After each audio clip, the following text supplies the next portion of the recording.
আপনারা আমাদের এই অর্থ আপনাদের কাছে আমানত রেখেছি, কিন্তু আপনারা রক্ষক ভক্ষক সেজে বারবার আমাদের দেশকে দুর্নীতিতে চ্যাম্পিয়ন বানিয়েছেন। আমরা সবাই একাকার হয়ে আমরা নীতি আদর্শ শরিয়া ভিত্তিক দেশ পরিচালনার ব্যাপারে আমরা সব আন্তরিক হই, তাহলে সেখানে জবাবদিহিতে থাকবে। তবে সবার কথা একটা কথাই বারবার উঠে আসে, রক্ষক যদি ভক্ষক হয় তখন সেখানে আমরা আলোচনা করব, আলোচনা টেবিলেই থাকবে, কিন্তু বাস্তবে সেটা আমরা সুফল দেখব। এটা বিগত দিনে দেখি নাই, সামনে দেখবো বলে আশাও করি নাই। কুল্লু এনায়াতার শাহু বিমা ফিহে, যে ভাণ্ডের ভিতরে যা থাকবে কাজ করলে তাই করবে। আসলে মূল ব্যাপারটা হলো বাজেট সুষম বণ্টন। বাংলাদেশের জনগণের জন্য যে বাজেট তৈরি করা হয়, যদি প্রতিটা জনগণের সেই দৌড় গোড়ায় এর সুফল যে না পৌঁছানো যায়, তাহলে আসলে বাজেট যে অর্থ নিয়ে, যে আশা লক্ষ্য উদ্দেশ্য নিয়ে তৈরি করা হয়, তার সুফল আমরা দেখতে পাবো না।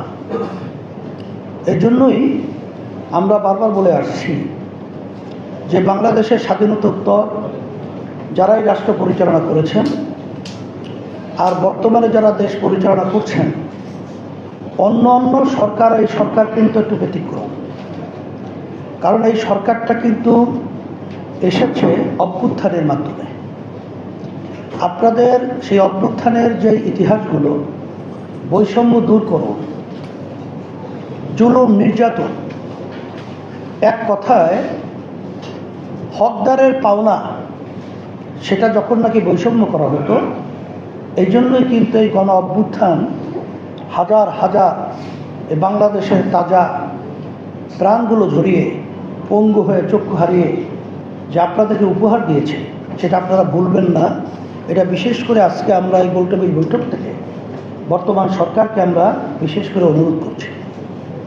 আর সাথে সাথে আমরা এটাও বারবার বলে আসছি, আজকেও বলছি, বিশেষ করে সাংবাদিক বন্ধুদেরকে বলবো, এবং যারা যারা বিজ্ঞজন রয়েছেন, যারা বিশেষ করে দেশ নিয়ে চিন্তা করেন, আমরা তাদেরকে বিশেষ করে বলবো, যেই নীতি আদর্শের মাধ্যমে এই দেশ পরিচালিত হয়েছিল, আমরা বারবার দেখেছি এই নীতি আদর্শের মাধ্যমে আমরা যেটা চিন্তা এবং আশা আকাঙ্ক্ষা আমাদের বাংলাদেশের মানুষের যা ছিল, এখন আছে, আপনারা ওই নীতি আদর্শের মাধ্যমে বাস্তবায়িত করতে পারেন নাই। এই জন্য আমরা বলেছি যে পরিবর্তনের জন্যে শরিয়া মানে ইসলামী নীতি আদর্শ, যতক্ষণ পর্যন্ত এই নীতি আদর্শের মাধ্যমে দেশ পরিচালিত না হবে, আমরা আলোচনা করব ঠিক, কিন্তু এর ফল আমরা সেভাবে পাবো এটা আশা করছি না। এই জন্য আমরা সকলে অনুরোধ করব, আসলে আমরা সবাই এই দেশটাকে ভালোবাসি, আমরা সবাই একাকার হয়ে আমরা নীতি আদর্শ শরিয়া ভিত্তিক দেশ পরিচালনার ব্যাপারে আমরা সব আন্তরিক হই, তাহলে সেখানে জবাবদিহিতে থাকবে, আল্লাহর ভয় থাকবে, প্রতিটা দায়িত্বশীল। এখন যারা সরকারে রয়েছেন, আপনারা আমানতদার, আপনাদেরকে আমাদের পক্ষ থেকে দায়িত্ব দিয়েছি। আমানতদারের দায়িত্ব হলো যাদের আমানত রাখা হয় তাদের কাছে সঠিকভাবে পৌঁছানো। কিন্তু দেখা যায় যে আপনারা আমাদের এই অর্থ আপনাদের কাছে আমানত রেখেছি, কিন্তু আপনারা রক্ষক ভক্ষক সেজে বারবার আমাদের দেশকে দুর্নীতিতে চ্যাম্পিয়ন বানিয়েছেন।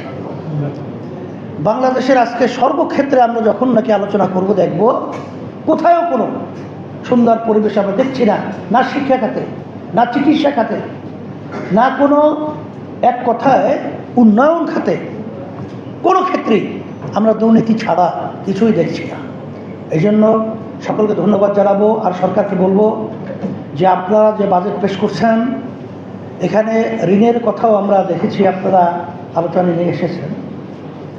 আমরা ঋণ প্রতি বছর বাড়ছে, এক কথায় 2026-27 যে আপনারা অর্থ বছরে বাজেট ঘোষণা করবেন, সেখানে যে আপনারা ঋণের পরিমাণ দেখিয়েছেন, এতে করে আমাদের দেশের প্রতিটা জনগণের মাথায় 1,40,000 টাকার মতো ঋণ আমরা বিদেশের কাছে দায়বদ্ধ হিসাবে আমরা বোঝা নিয়ে চলব।